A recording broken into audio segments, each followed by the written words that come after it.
নমস্কার বন্ধুরা, আপনারা সবাই কেমন আছেন? আশা করি ভালো আছেন। আমিও ভালো আছি। আমি ব্লাউজটা শাড়ি পরিয়ে রেখেছি এবং শাড়িটা দেখুন আমি কুচিগুলো করে একটা দড়ি সিস্টেম করে রেখেছি যাতে পরাতে সুবিধা হয়। আর অনেক দিন এই চ্যানেলে আমার ভিডিও দেওয়া হয় না, একটু ব্যস্ততার জন্যে। তো আজকে মাকে সাজাচ্ছিলাম বলে ভাবলাম একটা ভিডিও করে নিই। তো আপনারা বলবেন শাড়ির কালারটা এবং শাড়িটা কেমন লাগছে কমেন্ট করে সবাই জানাবেন। প্রথমে কুচিটা তো আমি করে নিলাম। এবার আঁচলের দিকটা আমি দেখুন আলপিন দিয়ে ছোট্ট যে পিনগুলো হয় সেই পিন দিয়ে সেট করে নিলাম। আর সেটটা এমনভাবে করব যাতে সরস্বতী মায়ের গায়ে না ফোটে, শাড়িতেই যেন থাকে। আর দেখুন এবার আমি ছোট ছোট করে পিন করে নিচ্ছি বা কুচি বলতে পারেন করে নিচ্ছি। একটা করে করে করে দেখছি এবং দেখুন আমি কুচিগুলো করে নিয়েছি। এবার এইগুলোকে আমি এক এক করে ধরে ধরে পিন সেট করে দেবো। দেখুন কত সুন্দর লাগবে। আর সবাই বলে ঠাকুরের মুখ মানে পিতল ঠাকুরের মুখ যদি খুব সুন্দর হয় তো শাড়ি কোনো সাজেই আপনি দেখবেন খুবই সুন্দর লাগছে। আর একটা কথাও আছে, আমার দিদা খুব বলতো যে যে ঠাকুর তোমার ঘরে যেতে চাইবে সেই কিন্তু আসবে। সে অবশ্যই সুন্দর, কিন্তু অনেক ক্ষেত্রে হয় না যে ওটা পছন্দ হচ্ছে এটা পছন্দ হচ্ছে না, কিন্তু যে আসবে সেই কিন্তু আপনার ঘরেই আসবে, যত সুন্দরই আপনি দেখুন না কেন। এটা খুব বলতো। তা আমি কিনতে গিয়ে দেখেছি এরকম আমার সাথে হয়েছে। বা একটু বড়োর জন্যে বা একটু ছোটোর জন্যে যেই মুখটা পছন্দ হয়ে খুব ছোটো হয়ে যাচ্ছে। তো এই ঠাকুরের মুখটা কেমন লাগছে আপনারা অবশ্যই বলবেন। সরস্বতী মায়ের মুখটা দেখুন আমি আলপিন দিয়ে ছোটো ছোটো করে কুচিগুলো সেট করে নিয়েছি। আর দেখুন ঘোমটাটা দিয়ে মুখটা কেমন লাগছে, কত সুন্দর লাগছে।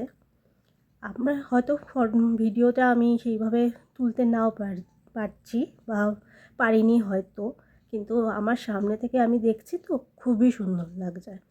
প্লিজ আপনারা কমেন্ট করবেন কিন্তু যে কেমন লাগলো। আর এইগুলো আমি হাতেই বানিয়েছি। মানে প্রচুর গয়না আমার নেই ঠাকুরের, কেনার খুব ইচ্ছা আছে, দেখি আস্তে আস্তে করতে পারি কি না। তা দেখুন এটা পরে খুবই ভালো লাগছে, কারণ নেভি ব্লুর মধ্যে সাদাটা ফোটে ভালো, তাই এটা চিক হিসাবে।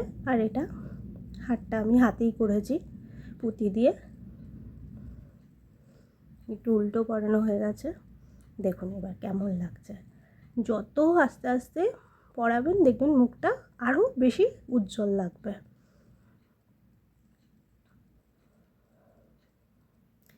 এটা কোমর বন্ধনী।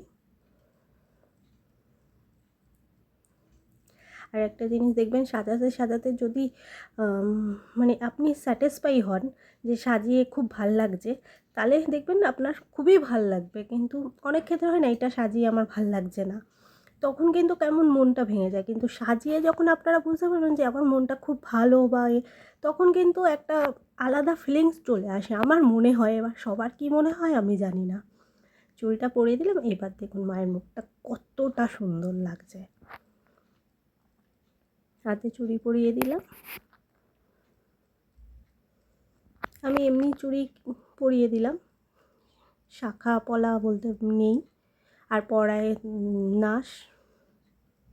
আর দেখুন ছোট্ট ছোট্ট গোলাপ ফুলের লাগিয়ে দিলাম।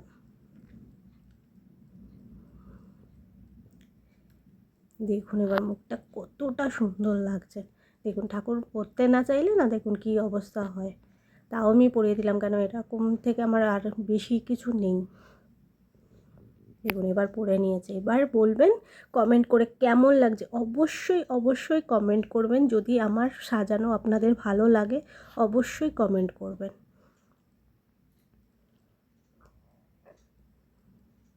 এখানে মাথায় একটা ছোট্ট করে এমনভাবে পিনটা দেবেন যাতে চুলের মধ্যেই আটকে থাকে। দেখুন এবার বিনাটা হাতে দিয়ে দিলাম। প্লিজ যদি আমার সাজানো আপনাদের ভালো লাগে সাবস্ক্রাইব করে আমার পাশে থাকবেন। আর অবশ্যই অবশ্যই কমেন্ট করে জানাবেন এই লুকে সরস্বতী মাকে কেমন লাগছে। আজকে এইটুখানি।